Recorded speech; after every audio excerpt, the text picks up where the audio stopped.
War and Revolution, section. International Civil War, Racial War, and Genocide. There is another side to the coin. International civil war can generate especially bitter conflicts and massacres, but it nevertheless halts at the threshold of genocide in the strict sense. Let us take a glance at some crucial moments in the history of international civil war. Proclaiming his crusade against revolutionary France, the Duke of Brunswick announced that Frenchmen caught with weapons would be regarded as rebels against the legitimate king and shot. The same fate would be suffered by, quote, all members of the Assembly, the Department, the District, the Municipality, the Justices of the Peace, the National Guard, end quote, and so forth. In the event of disrespectful behavior towards the king, France as a whole must expect, quote, an unprecedented revenge to be remembered for all eternity, and in Paris in particular, military execution and complete ruin, end quote. Thus began, in Michelet's words, quote, a strange new war, completely contrary to the law of civilized nations, end quote. Burke expressed the hope that it did not amount to a flourish speech.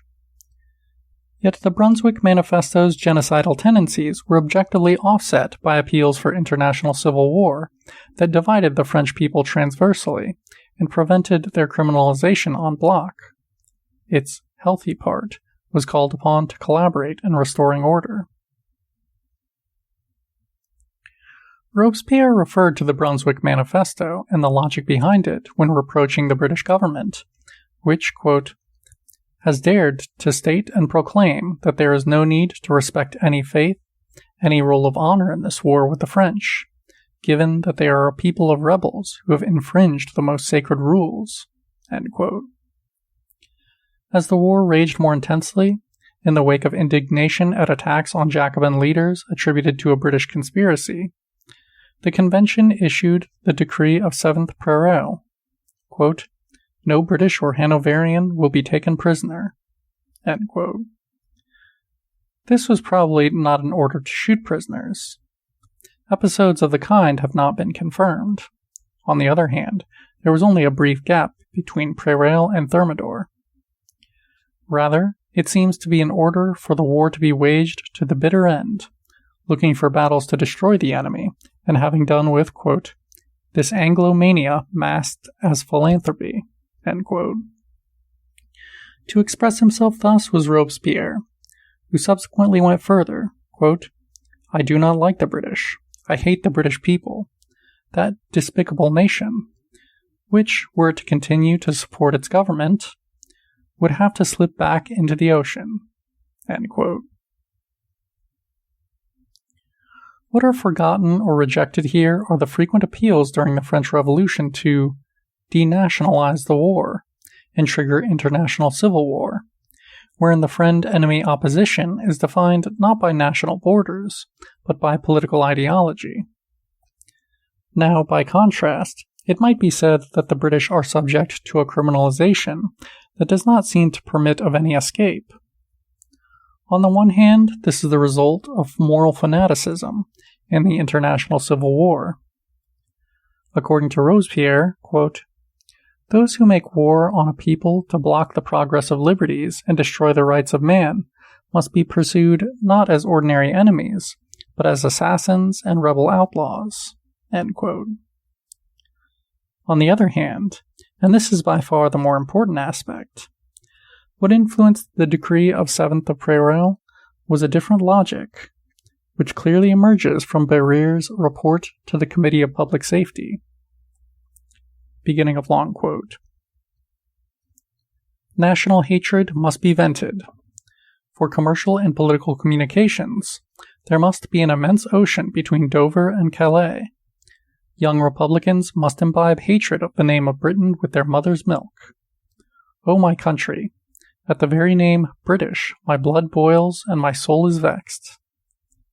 The fact is that, having been born in that part of Guyenne where the British wreaked devastation at the time of Charles VII, and ruled with a rod of iron, my ears have, since infancy, heard a tradition of hatred that must become national, in order to save liberty in Europe and maintain the Republic in France."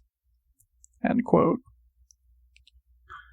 In other words, the need to mobilize all France's energies led to the renationalization of the war and its reinterpretation not as an international civil war, but as a clash between two eternal enemies.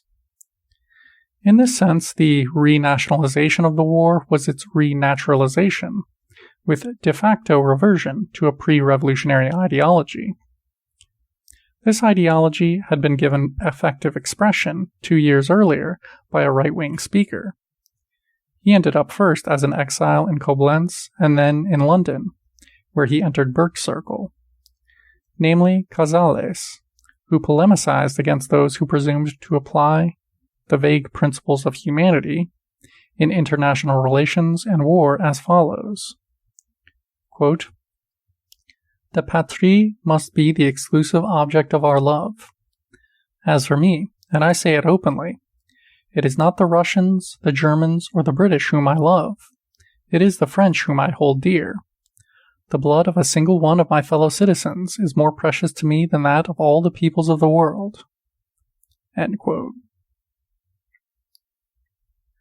Among the revolutionaries, the renationalization and renaturalization of war was neither definitive nor stable. Robespierre continued to hope for the, quote, "explosion which liberty is bound to produce" in the country leading the counter-revolutionary coalition. Even when he declared his hatred for that despicable nation, the Jacobin leader added, quote, "As long as they remain shamefully enslaved to despots, I shall detest the British people with all my heart. Once they have become free, they will perhaps again have a right to my admiration." End quote. The revolutionary logic of denaturalizing the war ends up prevailing. Let us turn to the 19th century. If there is one moment when Marx and Engels, the second much more so than the first, came close to justifying indiscriminate massacre and thus, tangentially, genocide, it was around 1848 when they advanced the theory of the non-historic peoples. Here the friend-enemy dichotomy seems to lose any historical, mobile character, dangerously constricting the escape route for an enemy who risks being represented in naturalistic terms. But the theory of the non-historic peoples, condemned en bloc and hence not traversed by class struggles, may be regarded as a pre-Marxian survival, one superseded, or contested at any rate, by Marx's polemic of 1859 against viewing Germany as the, quote, "heart of human civilization." And now let us come on to the October Revolution. The Civil War and British intervention posed a deadly threat to Bolshevik power. But here's what Trotsky had to say. Beginning of long quote. "Soldiers of the Red Army, on all fronts you are encountering the hostile cunning of the British. The counter-revolutionary forces are firing on you with British weapons. The women and children of Archangels and Astrakhan are being killed and disabled by British pilots with British explosives. British ships are firing on our coasts. But even now, as you struggle bitterly against the British puppet Udenich, I appeal to you. Never forget there is not only one Britain. As well as the Britain of profits, violence, corruption, and bloodthirstiness, there is the Britain of labor, of strength of spirit, of great ideals, of international solidarity. Against us is the Britain of the stock market, an infamous Britain without honor. Working Britain and its people are with us." End of long quote. This is a text that might be compared with those by Robespierre cited above. In both instances, the threat to the revolution comes from Britain. However, although nurtured on historical culture, the Bolshevik leader avoids naturalizing the conflict and depicts it in terms that divide the enemy internally. Here too, it might be said that the USSR came closest to indiscriminate massacre when it put a damper on the international civil war and reinterpreted the war with Germany in accordance with traditional pre-revolutionary views as a mortal clash between Slavs and Germans. Despite proclaiming the anti-Bolshevik crusade, the Third Reich never really managed to distance itself from that representation of the war. The campaign in the East was cast, in Hitler's words, as a, quote, bitter racial war that does not permit of legal limits of any kind, end quote. There was no reference to international civil war, which by definition divides different peoples and races transversally. Let us read an order from the German Army's High Command on the eve of Operation Barbarossa. Beginning of long quote. The war against Russia is an inevitable consequence of the struggle imposed on us for the existence and, in particular, the economic autonomy of Greater Germany and the European space dominated by it. It is the ancient struggle of Germans against Slavs, the defense of European civilization against the Asiatic Muscovite flood, the ejection of Jewish Bolshevism. The objective of this struggle is to reduce Russia to ruins, and hence it must be waged with unprecedented severity. End of long quote.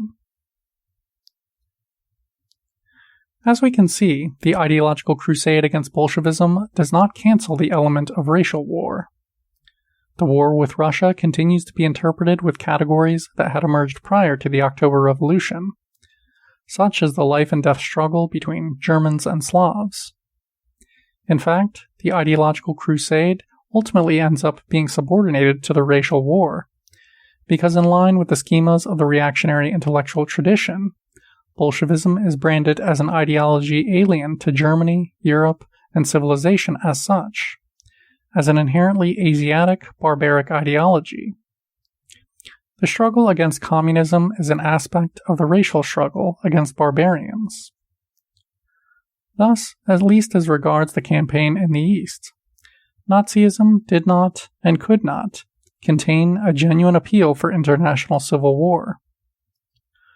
Obviously, the Third Reich was prepared to avail itself of the aid of collaborationist troops, or groups that had an interest in disrupting the Soviet army and the domestic front. But the arguments it deployed are significant. The flyers dropped from German aircraft called on Russians to refuse to shed their blood for Jewish commissars, and to put a stop to the, quote, criminal machinations of the Jewish clique, emulating Germany, which, with the overthrow of the republic created by the November Revolution, had rid itself of Jewish, quote, parasites. On the basis of this ideological platform, the Third Reich's troops incited bloody anti-Jewish pogroms in the various territories occupied by them. In other words, the motif of racial war was deployed even in the context of attempts to disaggregate the enemy. By disobeying Jewish commissars, Russians would refuse to let themselves become embroiled in a civil war within the white and European race. In any event, it could not even really be conceived among a people that had genuinely achieved civilization. The Hitlerite terror in Germany, which in the view of the contemporary historian appears as a preventative civil war in preparation for the bid for world power, was represented in Nazi ideology as a war of racial liberation. Without abandoning attempts to disaggregate the enemy through an ideological crusade, Hitler was always very careful that the Bolshevik/anti-Bolshevik dichotomy did not undermine or blur the dichotomy he regarded as primary and crucial, namely that between barbarism and civilization, Slavs and Germans, the race of savages and slaves, on the one hand, and the master race on the other. The thesis formulated here, the fundamental foreignness to Nazism of the category of international civil war, might be taken as a complimentary concession by the most fervent exponents of historical revisionism. In reality, however, such foreignness was only the flip side of an inability to go beyond naturalistic despecification in its gravest form, racial despecification. Precisely this largely precluded any escape for the natives and, even more so, the Jews. End section.